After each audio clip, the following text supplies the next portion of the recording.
Grabe naman mga kaibigan ang sikat ng araw ngayon. Ang sakit sa balat. Alas wala pang alas 9 eh. Kuan eh. Sakit sa balat bago mamaya. Pag nakapag-absorb ng init at sumingaw ang lupa. Ayan oh, ito mga araw, mulat na mulat. Pag naka-absorb ng init, ulan na naman. Mga kaibigan.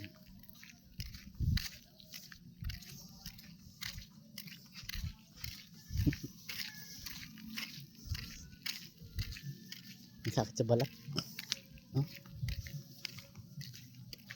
Ang banas eh, kaya tayo naghubad. Ayun ang araw. Tigan nyo yung araw mga kaibigan. Ayan. Ari ko.